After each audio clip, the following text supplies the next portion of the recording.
नमस्कार, मेरा नाम है गौरव पाल, आप देख रहे हैं भारत लोक।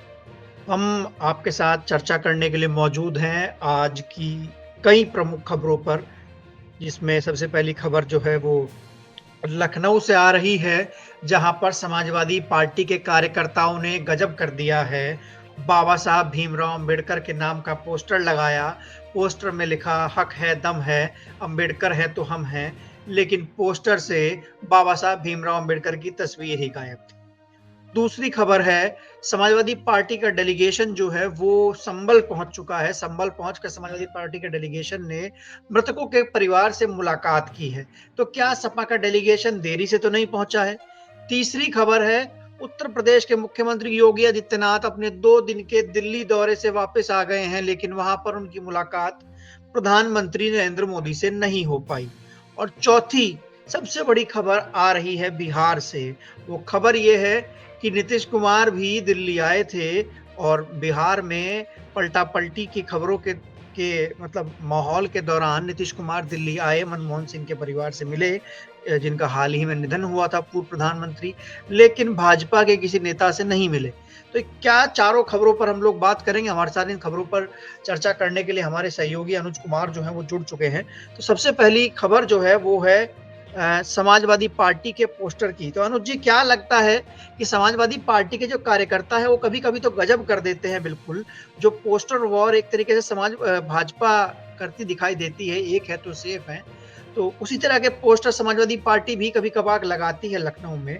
लेकिन जो ब्लंडर कर देते हैं समाजवादी पार्टी कार्यकर्ता, और जिन कार्यकर्ताओं की वजह से मुझे लगता है कि उनके जो शीर्ष नेतृत्व है अखिलेश यादव, उनकी भद पिट जाती है। उसको लेकर क्या कहेंगे? वो जो पोस्टर कल से वायरल हो रहा है जिसमें लिखा है हक है, दम है, अंबेडकर है तो हम हैं, लेकिन गजब की बात ये है कि पोस्टर में अंबेडकर ही नहीं है, बाबा साहब ही नहीं है जिनके जिनके दम पर वो बात कर रहे हैं। क्या कहेंगे आप इस खबर पर? मैं तो यही बात कहूँगा गौरव जी। नकल करने के लिए अकल की ज़रूरत होती है। तो वो तमाम चीज़ें लिख सकते हैं, लेकिन उस विचारधारा को मुझे लग रहा है कि जो आइडियोलॉजी है, उसको भी कॉपी करना पड़ेगा। जब तक उस आइडियोलॉजी पर नहीं चलेंगे, तब तक चीज़ें अंदर से नहीं आएँगी। और कोई भी विचारधारा होती है, उसको अगर आपको देखना है, तो किसी न किसी पार्टी के जो बाहर सत्ता के विरोध में जो लोग हैं, वो तो तमाम लोगों का वोट लेने के लिए तमाम तरीके की बातें करेंगे ही, लेकिन असल विचारधारा और वो उस रास्ते पर चल रहे हैं कि नहीं चल रहे हैं, वो तब पता चलता है जब वो शासन सत्ता में होते हैं। और अखिलेश यादव ने शासन सत्ता में क्या कुछ किया वो तो आप जानते हैं। उसी तरीके से ये पोस्टर भी है। ये पोस्टर मात्र एक दिखावा, और जिसके कारण मुझे लगता है जिसने भी ये लगवाया है, अखिलेश यादव की जो बनी-बनाई जो साख वो धीरे-धीरे बना रहे थे कि मैं अम्बेडकर के रास्ते पे चल रहा हूँ, मैं माननीय कांशीराम साहब के मिशन को पूरा करूँगा।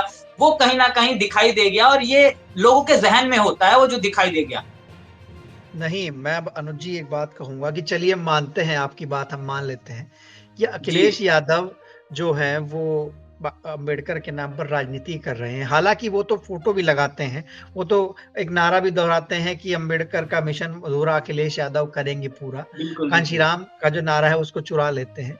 लेकिन वो मैसेज हुँ। जो है वो कार्यकर्ताओं तक नहीं पहुँच पाता, और ये जो कार्यकर्ता इस तरीके की चीज़ें कर देते हैं पोस्टर वॉर में, जिस तरीके से पोस्टर लगाया, इससे क्या अखिलेश यादव के उस अभियान पर असर नहीं पड़ता है जिसके तहत वो उत्तर प्रदेश में दलितों का वोट जो है वो अपने खेमे में करने में लगे हुए हैं? तो मतलब अखिलेश यादव तो खेल बनाना चाह रहे हैं ऊपरी तौर से, लेकिन कार्यकर्ता हैं वो सब गुड़ गोबर कर देते हैं। बिल्कुल, बहुत बड़ा असर पड़ रहा है। लगातार सोशल मीडिया पे आप देखिए जो बहुजन समाज के लोग हैं, जो अब बाबा साहब को मानने वाले लोग हैं, वो इस पूरे मामले पे अपनी राय प्रतिक्रिया दे रहे हैं, पोस्टर शेयर कर रहे हैं और लिख रहे हैं कि अखिलेश यादव ये सिर्फ़ दिखावा कर रहे हैं। हालाँकि वो भी जो तमाम लोग हैं वो जानते हैं, लेकिन अखिलेश यादव तमाम चीज़ें करके ऐड के माध्यम से, प्रचार के माध्यम से चाहते तो हैं, लेकिन जो कार्यकर्ता तक जब वो ये सोचिए जब वो अपने कार्यकर्ता तक उस बात को नहीं पहुँचा पा रहे हैं, तो सोचिए उस अम्बेडकर को मानने वाले लोगों तक वो अपनी विचार को, अपनी इस आइडियोलॉजी को कैसे पहुँचा रहे होंगे। तो कहीं न कहीं इस पूरे मामले पे फेल तो नज़र आ ही रहे हैं। मतलब ये है कि जो अम्बेडकर हैं वो सिर्फ़ वोट पाने का एक ज़रिया है, वो सिर्फ़ बातों में है, बिल्कुल। विचारों में नहीं है, विचारों में होते तो आते। हालाँकि ख़ैर अखिलेश यादव की भद्द जो है उनके कार्यकर्ता जो हैं लखनऊ में इस समय खूब पिटवा रहे हैं। चलते हैं अगली खबर की ओर, और अगली खबर आ रही है समाजवादी पार्टी से ही जुड़ी खबर है। संबल के मुद्दे पर कांग्रेस और समाजवादी पार्टी में खींचातान मची हुई है। समाजवादी पार्टी चाहती है कि मुस्लिम वोटर उनके साथ रहे, कांग्रेस चाहती है मुस्लिम वोटर उनके साथ रहें। हालांकि राहुल गांधी को जाने नहीं दिया जाता है संबल, तो वो दिल्ली बुला के मिल लेते हैं उस जो संबल के पीड़ित होते हैं उनसे। हालांकि उस दौरान अखिलेश यादव भी वहीं पर होते हैं, लेकिन वो नहीं मिलते। इस पूरे मामले पर फिर समाजवादी पार्टी थोड़ा सा चुप रहती है। आज डेलीगेशन जाता है, मिलता है, 5-5 लाख के चेक देता है। तो आपको क्या लगता है कि समाजवादी पार्टी का डेलीगेशन और 5-5 लाख के चेक और दूसरी तरफ राहुल गांधी की मुलाकात, किसका बड़ा मैसेज जा रहा है? कौन किस पर भारी पड़ रहा है? 5 लाख भारी पड़ रहे हैं, डायरेक्ट राहुल गांधी की मुलाकात भारी पड़ रही है? नहीं, कहीं न कहीं अगर देखा जाए मौजूदा परिस्थिति में राहुल गांधी इस मुस्लिम वोटर के नाम पे अभी भारी पड़ते हुए अखिलेश यादव पे नज़र आ रहे हैं। मजबूरी ये है कि आप देखिएगा जब आज़म खान से जब मिलने चले जाते हैं चंद्रशेखर, तब अखिलेश को याद आ जाती है आज़म खान साहब की। इसी तरीके से जब मुसलमानों से मिलने के लिए जब राहुल गांधी चले जाते हैं, तब अखिलेश यादव को भी याद आ जाता है। तो कहीं न कहीं देखा जाए अभी ये जो वोट की राजनीति हो रही है इस पूरे मामले पर अखिलेश यादव बहुत पीछे हैं और पता नहीं वजह क्या है कि वो इतना लेट लतीफ कर रहे हैं, जबकि एक मुश्त उनको वोट देने वाला ये वोटर है और अखिलेश यादव को तो खुल के मैदान में बैटिंग करनी चाहिए ऐसे मुद्दों पे। अच्छे से उनकी आवाज उठानी चाहिए, सबसे पहले आवाज उठानी चाहिए, मिलना चाहिए लोगों से, उनकी पीड़ा को सुनना चाहिए। लेकिन अखिलेश यादव दिखावे के तौर पे करते हुए अभी नजर आ रहे हैं। दूसरी बात ये भी है कि भारतीय जनता पार्टी संभल के मामले पर अपना बैकग्राउंड तैयार कर रही है। 2027 का उत्तर प्रदेश में जो चुनाव है या मौजूदा राज्यों में जो चुनाव आ रहे हैं, उसकी वो धीरे-धीरे अपनी फील्ड बना रही है। लेकिन इस फील्ड को बनाने में उसको मदद करते हुए अखिलेश यादव नज़र आ रहे हैं कि कहीं न कहीं भाजपा की जो फील्ड है, उसके अपोज़ में अखिलेश यादव रहेंगे, तो दोनों एक-दूसरे के खिलाफ खेलते हुए अच्छा, नज़र आएँगे और 2 ही अनुज राजनीतिक जी, पार्टियाँ दिखेंगी। अनुज जी, मैं मेरा सवाल यहाँ पर एक है, बात जो बार-बार मैं सोचने की कोशिश और जानने की कोशिश कर रहा हूँ, वो बात ये है कि हुँ, राहुल गांधी एक तरफ मिलते हैं संबल के परिवारों से। आज अखिलेश यादव खुद भी जा सकते थे, या फिर उनको बिल्कुल। बुला सकते थे, या तमाम चीजें कर सकते थे।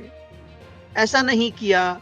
क्या अखिलेश यादव जानबूझकर जो मुस्लिम मतदाता है, जो मुस्लिम वोटर है, उससे दूरी बना रहे हैं, अपने लोगों को भेज रहे हैं, कहीं फिर वही आरोप जो है 2027 में उनके ऊपर मुस्लिम तुष्टीकरण के ना लगे? ऐसा आपको कुछ महसूस हो रहा है क्या? वो तो है ही, मुस्लिम तुष्टीकरण का आरोप अखिलेश यादव पर लगता है और लगातार लगता आ रहा है, लेकिन अभी मुझे नहीं लगता ऐसी कोई वजह है अखिलेश यादव के सामने कि वो इस मुद्दे पर मुस्लिम तुष्टीकरण और तमाम चीजों को सोचें। क्योंकि एक तरफ भारतीय जनता पार्टी एकदम से जो है वो मुस्लिम की राजनीति करती ही नहीं है, एक तरफ उसको उस वोटर से लेना देना नहीं है। लेकिन दूसरी तरफ जो विपक्ष है उसको इस चीज से लेना देना है और वो मुस्लिम समुदाय का जो वोट है वो एकमुश्त उसे इसीलिए मिल रहा है क्योंकि ये लोग भारतीय जनता पार्टी के खिलाफ लड़ते हुए नज़र आ रहे हैं। तो कहीं न कहीं ये चीज़ें तो है ही, वो मुस्लिम तुष्टीकरण वाला अखिलेश का जहाँ नाम आएगा वो चीज़ें तो आएँगी ही। लेकिन फिर भी इसके बावजूद राहुल गांधी से पीछे रहना अखिलेश यादव चाहते अगर वो पहुँच जाते, तो एक बड़ा हृदय करके पहुँचते और जो वो जो राहुल गांधी दिखाते हैं कि हम मोहब्बत की दुकान चला रहे हैं। तो राहुल गांधी पे अगर तुष्टीकरण का आरोप नहीं लग रहा है, तो अखिलेश यादव पे भी नहीं लगेगा क्योंकि गठबंधन तो वही है। इंडिया अलायंस है, हालाँकि अभी वो बिगड़ता हुआ नज़र आ रहा है, लेकिन मुझे नहीं लगता कि इस तरीके के तुष्टीकरण के आरोप लगते, लेकिन फिर भी अखिलेश यादव बहुत पीछे हैं उन सारी चीज़ों से, शायद वो बचाव कर रहे हैं अपना या जानबूझ के मुस्लिम वोटर को कांग्रेस को ट्रांसफर कर रहे हैं, ये भी हो सकता है, कोई रणनीति हो उनकी। अरे तो ऐसा क्या हो गया भाई, जो मुस्लिम वोटर को अपनी जड़ों को, जिसकी बदौलत वो 37 सीटें जीते बैठे हैं, उसको कांग्रेस को थोड़ी दे देंगे अखिलेश यादव? इतनी राजनीतिक समझ तो वो रखते हैं ना। लेकिन हाँ, राजनीति ये है अगर कि समझ अगर अगर अगर राजनीतिक समझ रखते, तो इस मुद्दे पर मुझे लगता है आज जैसे राहुल गांधी ने उन्हें दिल्ली बुला लिया था, तो अखिलेश यादव उनको अपने आवास पे लखनऊ बुला सकते थे।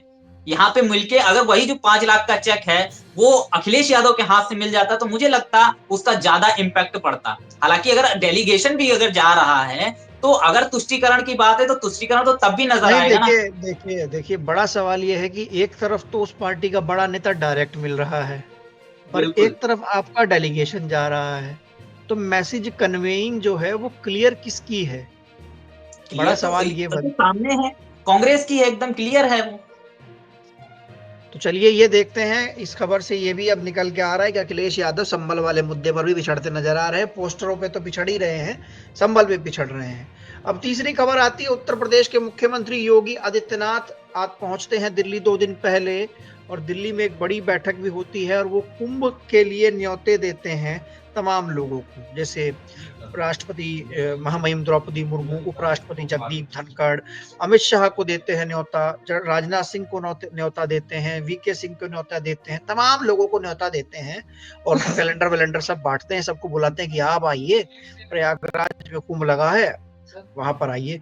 लेकिन प्रधानमंत्री नरेंद्र मोदी को न्योता नहीं देते हैं या फिर प्रधानमंत्री नरेंद्र मोदी से नहीं मिलते हैं। तो क्या चल रहा है गुरु लखनऊ में, क्या हो रहा है? क्या प्रधानमंत्री नरेंद्र मोदी जो हैं वो योगी आदित्यनाथ से दूरी बना रहे हैं? क्या कुछ खेला बड़ा होने वाला है क्या? क्या लगता है आपको? दूरियां तो पहले भी बनाने की कोशिश की गई थी, योगी जी को हटा के तमाम चीजों को मैनेज करने की कोशिश की गई थी, लेकिन उसके बाद वो तमाम चीजें, वो तमाम खबरों का पानी फिर गया। लेकिन अब फिर से जिस तरीके से, क्योंकि आने वाले समय में चुनाव है, नरेंद्र मोदी जी जो दूरियां बना रहे हैं, इसके पीछे बहुत बड़ा खेल भी हो सकता है या फिर कोई मजबूरियां भी हो सकती हैं, क्योंकि जिस तरीके से अमित शाह जी का बयान आया, हो सकता है अगर योगी जी मिलते मोदी जी से तो कुछ ना कुछ बोलते कि अमित शाह जी पर प्रेशर बनाइए, माफी मांग ले ताकि उत्तर प्रदेश में हमारी जान बच जाए, हम उत्तर प्रदेश में कुछ बेहतर कर लें, ऐसा भी हो सकता है। तो ये तमाम चीजें हैं जो चल रही हैं आगे पीछे, और योगी जी से भारतीय जनता पार्टी का जो शीर्ष नेतृत्व है, चाहे वो अमित शाह की बात किया जाए, नरेंद्र मोदी जी की बात किया जाए, वो खासा उनसे अच्छे से चीजें नहीं हो रही। उसके पीछे का कारण ये भी है, क्योंकि आपने देखा होगा जब अभी लोकसभा चुनाव हुआ, आरएसएस ने जब योगी जी के तमाम कैंडिडेट को मोदी जी ने नहीं उनको फाइनल किया, उनकी जगह दूसरे कैंडिडेट दिया, तो आरएसएस भी उस चीज से नाराज नजर आया कि योगी जी के जो तमाम चीजें, क्योंकि उनकी अच्छी छवि है आरएसएस के सामने, और इस वजह से भी तमाम चीजें हो रही हैं।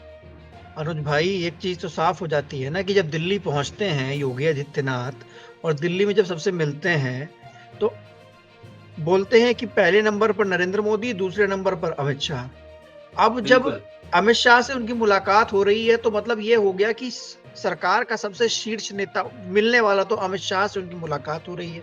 अमित शाह और योगी आदित्यनाथ के बीच खटपट मानी जाती है। तो कहीं नरेंद्र मोदी ये मैसेज तो नहीं क्लियर कर रहे कि ठीक है तुम इनसे मिलो, तुम्हारे बॉस यही हैं।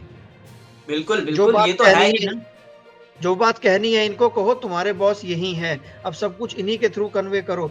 तो क्या जानबूझकर जो नरेंद्र मोदी हैं वो ये कबूल करवाना चाह रहे हैं योगी आदित्यनाथ से कि आपके बॉस जो हैं वो अमित शाह हैं, यही बॉस रहे, भले उनमें आपस में चाहे कितना विरोधाभास रहा हो, मतलब ये दिखाना अगर यहाँ पे ये चीज हो जाए, मोदी जी से डायरेक्ट योगी जी की मुलाकात हो जाए, बीच में वो अमित शाह जी को छोड़ दें, तो इसका मैसेज ये भी तो कन्वे जाएगा कि मोदी जी के बाद अगर कोई नेता आता है तो वो योगी जी हैं।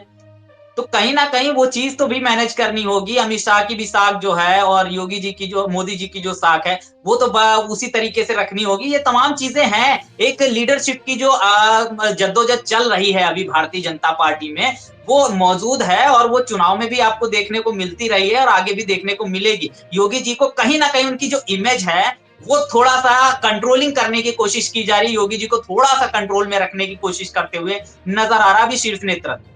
देखिए, मेरा मानना तो ऐसा है कि ऐसा कुछ चल रहा है कि मोदी जी बोले देखो गुरु, अब इनसे तुम्हारा बैर है और तुम इनसे बैर बताते हो, इनसे तुम्हारा 36 का आंकड़ा है, लेकिन तुम्हारे बॉस यही हैं, इन्हीं से मिलो, मैं नहीं मिलूंगा। मुझ तक जो बात पहुंचानी है वो ये पहुंचाएंगे। तुम आपका डायरेक्ट मुझसे वो नहीं है, मेरे और तुम्हारे बीच में बड़ी कड़ी ये है, तो इनको बाईपास करने की कोशिश मत करो। और बाईपास करने का मैसेज का मतलब ये है कि आप इनको नजरअंदाज नहीं कर सकते, इनको बाईपास नहीं कर सकते।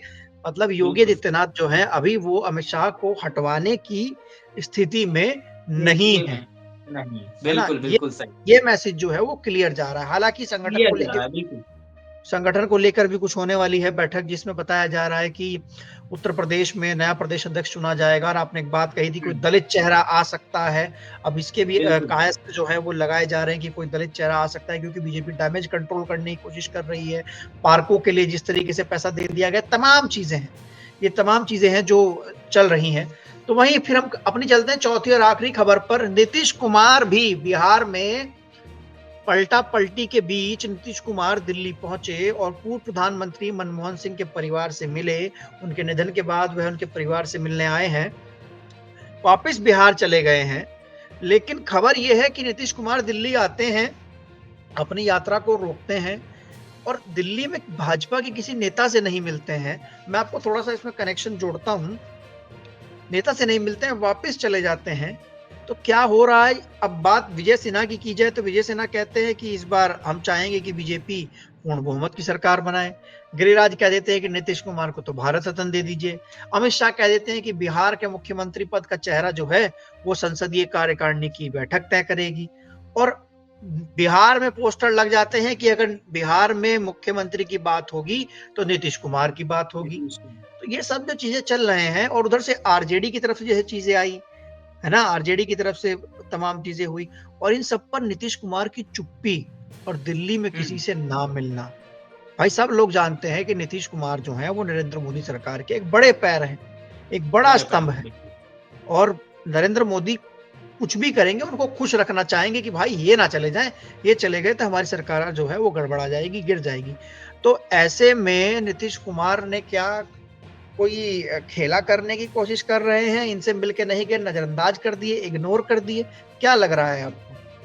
देखिए नीतीश कुमार जो भाजपा और नीतीश कुमार जी के बीच में जो चीजें चल रही हैं वो धीरे-धीरे जगजाहिर हो रही हैं, और जो बिहार में नीतीश कुमार ने जब भी कुछ इस तरीके से अलट-पलट किया है तो वो उससे पहले उनकी एक बड़ी चुप्पी रही है, और उस चुप्पी के पीछे तमाम वो राज छिपाए रहते हैं, या फिर यूँ कह सकते हैं कि नीतीश कुमार जो है पॉलिटिक्स को अपने इर्द-गिर्द घुमाना चाहते हैं, तो इस तरीके की चीजें भी रहती हैं ताकि वो सत्ता में बने रहें, लोग उनके आस-पास घूमते रहें। और भारतीय जनता पार्टी के नेताओं से मुलाकात ना करना, दिल्ली तक आ जाना, एक बहुत बड़ा मैसेज तो है कि भाजपा से उनकी नाराजगी चल रही है। लेकिन इसके साथ ही साथ अगर भारतीय जनता पार्टी की तरफ से ये कहा जा रहा है कि हम पूर्ण बहुमत की सरकार बनाएँगे, अपना सीएम बनाने की मंशा रखते हैं, तो नीतीश कुमार पर सबसे बड़ी ये है, तो नीतीश कुमार सीएम बनने के लिए फिर किधर जाएँगे? उनको कहीं न कहीं तो अपने लिए मौका तलाशना होगा, क्योंकि भारतीय जनता पार्टी अगर पूर्ण बहुमत आएगी, तो एकनाथ शिंदे की तरह नीतीश कुमार को भी साइडलाइन कर दिया जाएगा।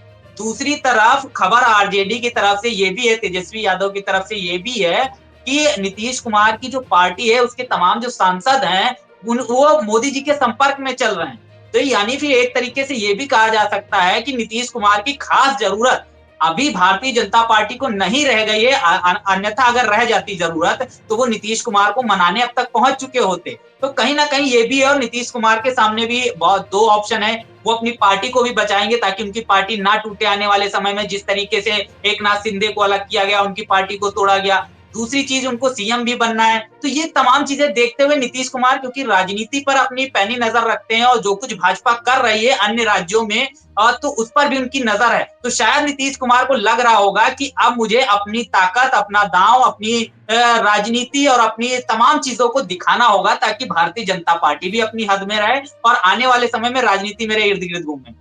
ऐसे में एक बात मुझे समझ में नहीं आ रही है कि तेजस्वी यादव नीतीश कुमार को चाचा कहते हैं, उनसे प्रेम दिखाते हैं, उन पर आरोप भी करते हैं, हमले भी करते हैं, उनको बचाते भी हैं। जैसे बीपीएससी के छात्रों पर जब लाठियां भांजी गई, तो तेजस्वी यादव हुँ, कहते हैं कि ये सब काम भाजपा के लोग करा रहे हैं, वो लोग मुख्यमंत्री आवास चला रहे हैं, है ना? और बिल्कुल। चाचा जो वो अपने भतीजे को 1 मिनट में सौतेला कर देते हैं, लेकिन भतीजा हुँ। जो है चाचा भरपूर प्रेम दिखाता है। तो क्या आपको लगता है कि तेजस्वी यादव, आरजेडी और लालू यादव बिना नीतीश कुमार के बिहार में चुनाव लड़ने से डरते हैं क्या? मतलब डर लग रहा है क्या उनको कि अगर अकेले लड़ेंगे तो बात नहीं बन पाएगी, नीतीश कुमार साथ में होने ही होने चाहिए? ऐसा भी कुछ है क्या? बिल्कुल, बिल्कुल, ये तो है ही कि अकेले लड़ना कहीं न कहीं लालू जी के लिए एक बहुत बड़ा चैलेंज है, और शायद उनको डर तो है ही। तेजस्वी को डर है, लालू जी को डर है, वो डर ज़ाहिर भी होता है। अगर ज़ाहिर ना होता, तो जिन जिन नीतीश जी के लिए ये कह दिया गया था कि इनके लिए दरवाजे बंद हो गए, अब हम दरवाजे नहीं खोलेंगे, उनके लिए आज पलके बिठा के इंतज़ार कर रहे हैं। कह रहे हैं हमारा कभी कोई बैर नहीं है, राजनीति में हमेशा के लिए कोई बयानबाज़ी नहीं होती है, ना परमानेंट कोई दुश्मनी होती है, ये तो चलता ही रहता है। तो इस तरीके की बातें वो डर दिखाता है कि आने वाले समय में नीतीश जी को अगर वो साथ नहीं लेते हैं, तो शासन सत्ता में आना मुश्किल है, ये उनको लग रहा है, और उसी डर की वजह है कि वो आज नीतीश के साथ में हर एक तरीके से वो खड़े होते हुए नज़र आ रहे हैं। मेरा मानना ये है कि नीतीश कुमार इस देश के ऐसे नेता है, वो कहावत है ना कि चारों उँगली घी में और सर कढ़ाई में, वो वाली कहावत है, इधर से टूटे तो इधर से टूटे तो मतलब दोनों तरफ फ़ायदा नज़र बिल्कुल। आता है। तो ये थी वो आज की 4 खबरें जिस पर हमने चर्चा की, जिनके पीछे की राजनीति जानी, और हमारा शो का नाम आप सभी जानते हैं कि क्या पॉलिटिक्स है, मतलब चारों खबर के पीछे की राजनीति क्या है, वो पूरा मामला था। एक-एक खबर के पीछे हमने जाना कि क्या राजनीतिक दृष्टिकोण हो सकता है। आपको ये खबर कैसी लगी? आप अपनी राय जो है वो कमेंट सेक्शन में दर्ज करा सकते हैं और बता सकते हैं कि हम इसमें और क्या सुधार कर सकते हैं। आपको खबर अच्छी लगी हो तो खबर को शेयर करें, चैनल को सब्सक्राइब करें, वीडियो को लाइक करें। तब तक के लिए चलते हैं, फिर मिलेंगे दूसरे अंक में। नमस्कार, धन्यवाद।